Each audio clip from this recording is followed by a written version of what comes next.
ನಮಸ್ಕಾರ, ವಿವಿಸಿ ನ್ಯೂಸ್ಗೆ ಸ್ವಾಗತ. ನಾನು ತುಳಸಿ ಹರೀಶ್. ಇದು ಈ ಕ್ಷಣದ ಹೆಡ್ಲೈನ್ಸ್. ಸರಳವಾಗಿ ನಡೆಯಿತು ಡಾಲಿ ಧನಂಜಯ್ ಧನ್ಯತಾ ನಿಶ್ಚಿತಾರ್ಥ. ಉಂಗುರ ಬದಲಿಸಿಕೊಂಡ ನವಜೋಡಿ ಫೆಬ್ರವರಿ 16ಕ್ಕೆ ಮದುವೆ.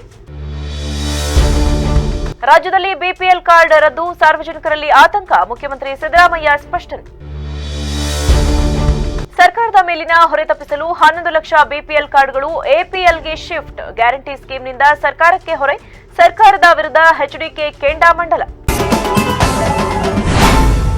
ಸ್ಯಾಂಡಲ್ವುಡ್ ನಟ ಡಾಲಿ ಧನಂಜಯ್ ಮತ್ತು ವೈದ್ಯೆ ಧನ್ಯತಾ ನಿಶ್ಚಿತ ಕಾರ್ಯಕ್ರಮ ಭಾನುವಾರ ಅರಸೀಕೆರೆ ತಾಲೂಕು ಕಾಳೆನಹಳ್ಳಿಯಲ್ಲಿರುವ ಧನಂಜಯ್ ನಿವಾಸದಲ್ಲಿ ಸರಳವಾಗಿ ನಿಶ್ಚಿತಾರ್ಥ ಕಾರ್ಯಕ್ರಮ ನಡೆಯಿತು.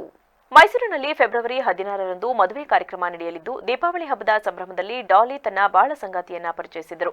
ಭಾವಿ ಪತ್ನಿ ಗೈನಕಾಲಜಿಸ್ಟ್ ಆಗಿರುವ ಧನ್ಯತಾ ಜೊತೆಗಿನ ಸುಂದರವಾದ ವಿಡಿಯೋ ಹಂಚಿಕೊಳ್ಳುವ ಮೂಲಕ ಮದುವೆ ಸುದ್ದಿಯನ್ನ ಹಂಚಿಕೊಂಡಿದ್ದರು.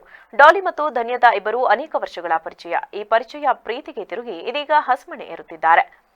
ಚಿತ್ರದುರ್ಗ ಮೂಲದ ಧನ್ಯತಾ ಅಪ್ಪಟ ಕನ್ನಡತಿ. ಓದಿದ್ದು ಮೈಸೂರಿನಲ್ಲಿ. ಅರಸೀಕೆರೆ ಮೂಲದ ನಟ ಧನಂಜಯ ಓದಿದ್ದು ಕೂಡ ಮೈಸೂರಿನಲ್ಲಿಯೇ ಎನ್ನುವುದು ವಿಶೇಷ.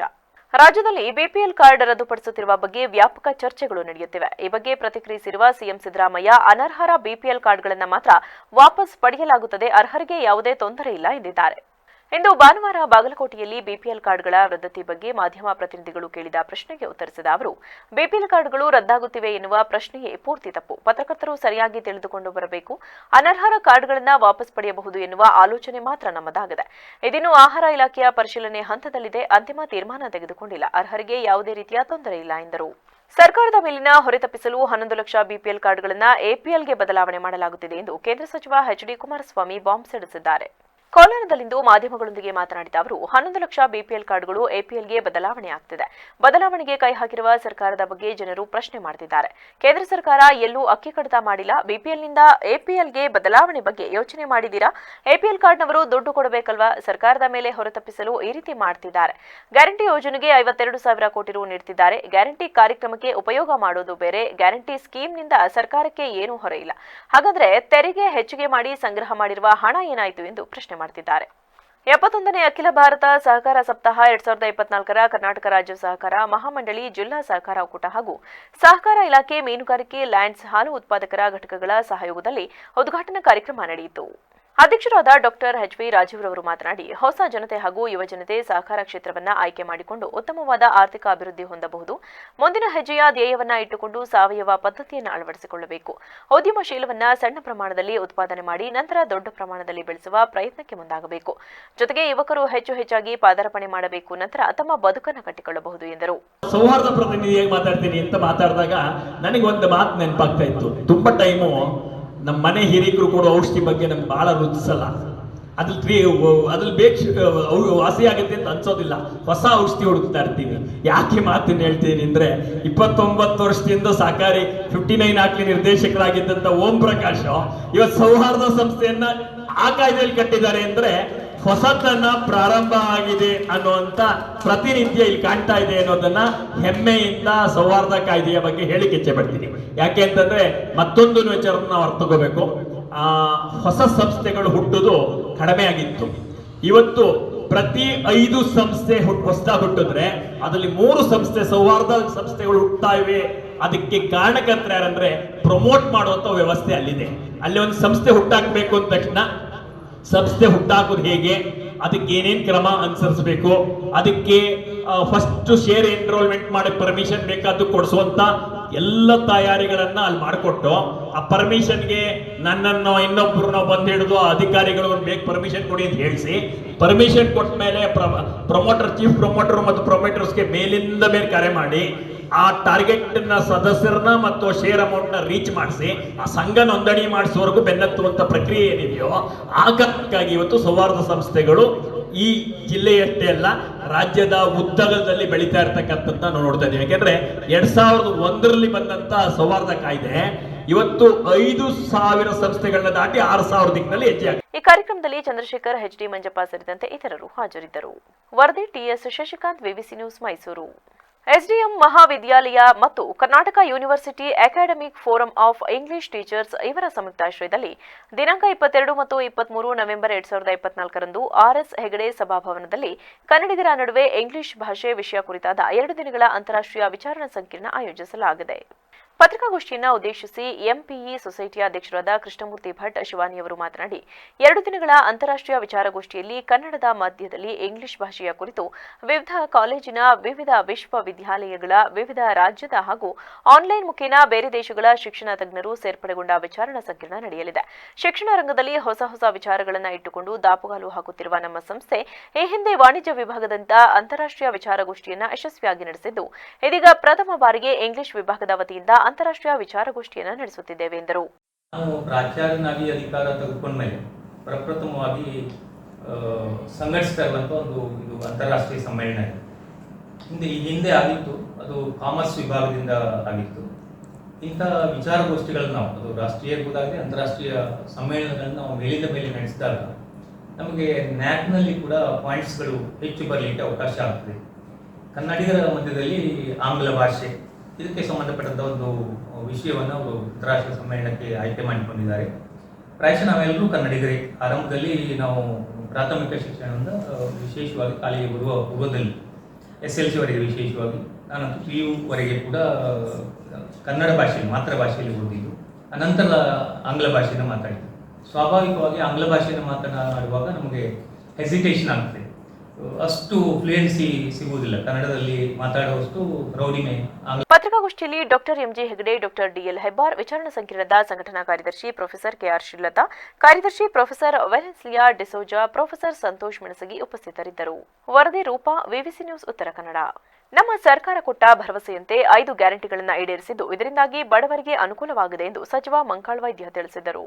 ಜನರ ಬಳಿಗೆ ಸಚಿವ ಮಂಕಾಳ್ ವೈದ್ಯರ ನಡಿಗೆ ಎಂಬ ಜನಸ್ಪಂದನ ಕಾರ್ಯಕ್ರಮವನ್ನು ಉದ್ಘಾಟಿಸಿ ಮಾತನಾಡಿದ ಅವರು, ಈ ಹಿಂದೆ ಚುನಾವಣೆಯ ಸಂದರ್ಭದಲ್ಲಿ ಮಾತು ಕೊಟ್ಟಂತೆ ನಿಮ್ಮೆಲ್ಲರ ಸಮಸ್ಯೆಗಳನ್ನು ಆಲಿಸಲು ನಿಮ್ಮ ಬಳಿ ಬಂದಿದ್ದೇನೆ. ಈ ನಿಟ್ಟಿನಲ್ಲಿ ಎಲ್ಲಾ ಪಂಚಾಯತ್ಗಳಿಗೂ ಭೇಟಿ ನೀಡುತ್ತಿದ್ದೇನೆ. ಜನರ ಸಮಸ್ಯೆಗಳನ್ನು ಪರಿಹರಿಸುವ ನಿಟ್ಟಿನಲ್ಲಿ ಕೆಲಸ ಮಾಡುತ್ತೇನೆ. ನಮ್ಮ ಸರ್ಕಾರ ಕೊಟ್ಟ ಭರವಸೆಯಂತೆ 5 ಗ್ಯಾರಂಟಿಗಳನ್ನು ಈಡೇರಿಸಿದ್ದು, ಇದರಿಂದಾಗಿ ಬಡವರಿಗೆ ಅನುಕೂಲವಾಗಿದೆ. ಜೊತೆಗೆ ನಾವು ಅಭಿವೃದ್ಧಿ ಕಾರ್ಯಕ್ರಮಗಳನ್ನು ಕೂಡ ನೆರವೇರಿಸುತ್ತಿದ್ದೇವೆ. ಯೋಜನೆಗಳು ಎಲ್ಲರ ಮನೆಯೂ ತಲುಪಿದೆ. ಕ್ಷೇತ್ರದಲ್ಲಿ ಮನೆ ಹಾಗೂ ಜಾಗ ಹೊಂದಿರದವರಿಗೆ 317 ಮನೆಗಳು ಮಂಜೂರು ಮಾಡಿಸಿದ್ದು, ನಿರ್ಗತಿಕರಿಗೆ ನೇರವಾಗಿ ಮನೆ ಕೊಡುವ ಯೋಜನೆ ಇದಾಗಿದೆ ಎಂದರು. ಬಹಳ ಚೆನ್ನಾಗಿ ಮಾತಾಡಿದ್ದಾರೆ. ನನ್ನ ಬಾಯಿಂದ ಬರೋದು ಸರಿಯಲ್ಲ, ಅದು ಯೋಗ್ಯ ಉಂಟು. ಕೆಲವು ಪತ್ರಕರ್ತರು ಎಲ್ಲರಿಗೂ ಮಾತಾಡೋದಿಲ್ಲ, ಒಳ್ಳೆಯವರಿದ್ದಾರೆ, ತುಂಬಾ ಒಳ್ಳೆಯವರಿದ್ದಾರೆ. ಪತ್ರಿಕೆಯನ್ನೇ ದೇವರು ಮಾಡುವವರಿದ್ದಾರೆ, 4 ಜನಕ್ಕೆ ಹೆಲ್ಪ್ ಆಗುವಂಗೆ ಮಾಡುವವರಿದ್ದಾರೆ. ಈ ಕರಾವಳಿ ಮುಂಜಾವು ಪತ್ರಿಕೆಯವರಿದ್ದಾರಲ್ಲ, ಅವ್ರು ಅಂಥವ್ರೆ, ಅವ್ರು ಮಾರ್ಕೊಂಡ್ಬಿಟ್ಟಿದ್ದಾರೆ. ಅವ್ರಿಗೆ ಹೇಳಿದ್ರು, ಮತ್ತೆ ನೀವೆಲ್ಲ ಪತ್ರಕರ್ತರು ಮತ್ತೆ ಬೇಜಾರು ಮಾಡ್ಕೊಂಡು, ಅದಕ್ಕೆ ಓಪನ್ ಆಗಿ ಹೇಳ್ತೀನಿ ನಾನು, ಹಂಗೇನೇನಿಲ್ಲ. ಯಾರ್ಯಾರು ಪ್ಯಾಕೇಜ್ ಮಾಡ್ಕೊಂಡ್ರೆ, ಯಾವ್ಯಾವ ಕರಾವಳಿ ಮುಂದೆ 100 ಎಷ್ಟು ಪ್ಯಾಕೇಜ್ ಮಾಡ್ಕೊಂಡಿದ್ದಾರೆ, ಕರಾವಳಿ ಮುಂದೆ 100 ಎಷ್ಟು ಪರ್ಸೆಂಟೇಜ್ ಮಾತಾಡ್ತಾ ಇದ್ದಾರೆ. ಈ ಊರೇನಾದ್ರೂ ಈ ಜಿಲ್ಲೆ ಅಭಿವೃದ್ಧಿ ಆಗದೇ ಇರೋದಕ್ಕೆ ಕಾರಣ ಏನಾದರೂ ಇದ್ರೆ ನಂಬರ್ 1 ಇರೋರು ಕರಾವಳಿ ಮುಂಜಾವು, ಅವರಿಂದನೇ ಹಾಳಾಗ್ತಾರೆ. ಅದಕ್ಕೆ ಕೆಲವು ರಾಜಕಾರಣಿಗಳು ಸೇರ್ಕೊಂಡಿರ್ತಾರೆ. ಪಾಪ ಏನ್ ಮಾಡ್ತಾರೆ. ಕಾರ್ಯಕ್ರಮದಲ್ಲಿ ಭಟ್ಕಳ ಬ್ಲಾಕ್ ಕಾಂಗ್ರೆಸ್ ಅಧ್ಯಕ್ಷ ವೆಂಕಟೇಶ್ ನಾಯಕ್, ತಾಲೂಕು ಪಂಚಾಯತ್ ಮಾಜಿ ಸದಸ್ಯೆ ಜಯಲಕ್ಷ್ಮಿ ಗೊಂಡ, ಸಂಕಯ್ಯಗೊಂಡ, ಕೋಣಾರ ಪಂಚಾಯತ್ ಅಧ್ಯಕ್ಷ ನಾಗಪ್ಪಗೊಂಡ, ರಾಮಕೃಷ್ಣ ಶೆಟ್ಟಿ, ಗ್ಯಾರಂಟಿ ಸಮಿತಿಯ ಜಿಲ್ಲಾ ಉಪಾಧ್ಯಕ್ಷ ಜನ್ನಾದೇವಾಡಿಗ, ಗ್ಯಾರಂಟಿ ಸಮಿತಿ ತಾಲೂಕು ಅಧ್ಯಕ್ಷ ರಾಜು ನಾಯಕ್ ಮತ್ತಿತರರಿದ್ದರು. ವರದಿ ಲೋಕೇಶ್ ನಾಯಕ್, ವಿವಿಸಿ ನ್ಯೂಸ್, ಭಟ್ಕಳ. ಚಾಮರಾಜನಗರ ನಗರದ ಗುಂಡ್ಲುಪೇಟೆ ರಸ್ತೆಯಲ್ಲಿ ಅಳವಡಿಸಿದ್ದ ಟಿಪ್ಪು ಸುಲ್ತಾನ್ ರವರ ಭಾವಚಿತ್ರಕ್ಕೆ ಪುಷ್ಪಾರ್ಚನೆ ಮಾಡುವ ಮೂಲಕ ಸರಳವಾಗಿ ಟಿಪ್ಪು ಸುಲ್ತಾನ್ ಜನ್ಮದಿನಾಚರಣೆ ಆಚರಿಸುವ ಮೂಲಕ ಸರ್ಕಲ್ನಲ್ಲಿ ವಿಶೇಷ ಪ್ರಾರ್ಥನೆಯ ಬಳಿಕ ನಾಮಫಲಕ ಉದ್ಘಾಟಿಸಲಾಯಿತು.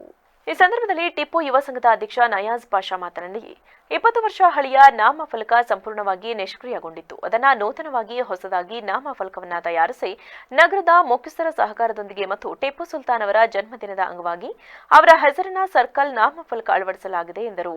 ಕಳೆದ 20 ವರ್ಷ ಹಿಂದೆ ಅದನ್ನು ಬೋರ್ಡು ಗಿಡ್ಕಿಡ್ದು ಹಾಳಾಗ್ಬಿಟ್ಟಿದ್ದು, ಆ ಬೋರ್ಡನ್ನು ತೆರವು ಮಾಡಿ ಹೊಸ ಬೋರ್ಡನ್ನು ನಿರ್ಮಾಣ ಮಾಡಿದ್ದೀವಿ. ಇವತ್ತು ಫ್ರೈಡೇ ಇರೋದ್ರಿಂದ, ಶುಕ್ರವಾರ ಇರೋದ್ರಿಂದ ಒಂದು ಒಳ್ಳೆ ದಿನ ಅಂದ್ಬಿಟ್ಟು ನಮ್ಮ ಗುರುಗಳು ಕರೆದು ಅದಕ್ಕೆ ಶ್ರದ್ಧಾಂಜಲಿ ಸಲ್ಲಿಸಿ ಬೋರ್ಡು ಯಾವುದು ಟಿಪ್ಪು ಬೋರ್ಡ್ ಕಮಿಟಿ ಅಂದ್ಬಿಟ್ಟು ನಮ್ಮಲ್ಲಿ ಒಂದು. ಈ ಸಂದರ್ಭದಲ್ಲಿ ಸೈಯದ್ ರಫಿ, ಆರಿಫ್ ಉಲ್ಲಾ, ಐಜಾಜ್, ಬಾಬು, ಜಬೀಉಲ್ಲಾ, ಕಲೀಮುಲ್ಲಾ, ಶಫೀವುಲ್ಲಾ ಮತ್ತಿತರರು ಭಾಗಿಯಾಗಿದ್ದರು. ವರದಿ G Samuel, VVC news, Chamarajanagar. Malavalli ಪಟ್ಟಣದ ಪೇಟೆ ಬೀದಿಯ ಶ್ರೀ ಶನೇಶ್ವರ ಸ್ವಾಮಿ ದೇವಸ್ಥಾನದಲ್ಲಿ ಕಾರ್ತಿಕ ಮಾಸದ 3ನೇ ಶನಿವಾರದ ಇಂದು ಬೆಣ್ಣೆ ಅಲಂಕಾರ ಹಾಗೂ ವಿಶೇಷ ಪೂಜೆ ಕಾರ್ಯಕ್ರಮ ನಡೆಸಲಾಯಿತು.